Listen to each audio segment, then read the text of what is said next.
Avec 2 millions de professionnels et plus de 5000 emplois créés en 2011, le secteur des services à la personne est en pleine expansion. L'occasion pour nous d'établir un état des lieux. Partons au Salon des services à la personne 2012, le rendez-vous incontournable pour qui s'intéresse de près ou de loin à ce domaine. L'importance du secteur n'est plus à démontrer, comme nous le rappelle Sylvia Pinel, le ministre de l'Artisanat, du Commerce et du Tourisme. C'est un salon extrêmement important et je tenais à être présente pour dire aux professionnels, aux salariés de services à la personne combien ils sont importants. Nous voulons que ces salariés aient les mêmes droits et les mêmes protections sociales que l'ensemble des autres salariés, quels que soient les secteurs d'activité.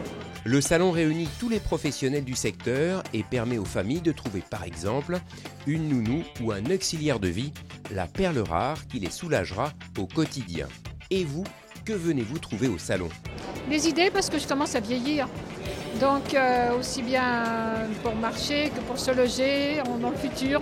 Je suis venue chercher des renseignements sur l'assistance à domicile pour les personnes âgées, notamment l'assistance administrative. Ça m'a permis de me conforter dans mes idées pour employer quelqu'un dans ce but. Pour vous sensibiliser aux accidents et aux dangers domestiques chez les plus jeunes, testez la maison géante du village Petite Enfance. Pour vous rendre compte des difficultés des seniors au quotidien, mettez-vous dans leur peau et essayez le simulateur de vieillissement. Ça floute les yeux, ça fait tout noir, c'est vrai que c'est très gênant. Ou encore, pour comprendre la difficulté d'un simple geste comme fermer la porte pour une personne en fauteuil, parcourez ce chemin au village de l'aide à l'autonomie. Si vous souhaitez créer une structure des services à la personne ou si vous en possédez déjà une, le Salon des services à la personne est fait pour vous. Venez découvrir les solutions pour développer et gérer votre activité. Je suis créatrice d'entreprise de services à la personne. Donc je suis ici pour venir chercher des renseignements pour savoir comment m'organiser et si je fais bien les choses en fait. Je suis venu voir et m'informer parce que j'ai plus de 55 ans et je voudrais faire des aides au service à la personne, donc voir si c'est possibilité de trouver une franchise et puis aider les gens qui ont besoin. Femmes de ménage, jardiniers, les représentants des 21 métiers des secteurs viennent au salon pour trouver un emploi ou davantage d'heures de travail.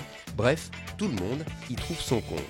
Je prépare le concours d'aide-soignante et ici on trouve vraiment beaucoup de choses pour nous aider, pour trouver du travail. On augmente nos connaissances un maximum. Plus de 100 conférences et le colloque annuel du secteur sont organisés pour vous former, vous informer et vous instruire en vous amusant. Pour valoriser et promouvoir le secteur, plusieurs événements dans l'événement ont lieu cette année. La remise des prix de la 9e bourse Charles Foy, le grand quiz du service à la personne animé par Julien Lepers ou encore le concours de la meilleure nanny de France. Enfin, la cerise sur le gâteau, la maison du futur. Vous y trouverez des solutions pour sécuriser votre lieu de vie, pour le rendre encore plus confortable et pour rester connecté à tout moment avec vos proches. Plus de 50 innovations très pratiques et amusantes y sont présentes pour vous faciliter le quotidien. Le 3e et dernier jour du salon, c'est l'heure du bilan pour Alain Bosetti, le président du salon. Le 6e salon des services à la personne a été une superbe réussite. C'est un secteur qui crée de l'emploi encore, c'est un secteur avec des gens qui ont le sourire et pourtant c'est un secteur chahuté, très chahuté par l'instabilité fiscale. Ce secteur qui est très porteur pour notre pays mérite d'être laissé tranquille au niveau de la fiscalité pour pouvoir se développer encore. Cette stabilité va permettre de continuer d'innover, de progresser, de professionnaliser. Je vous donne rendez-vous l'année prochaine, les 5, 6 et 7 décembre 2013, pour la 7e édition du Salon des services à la personne. À bientôt.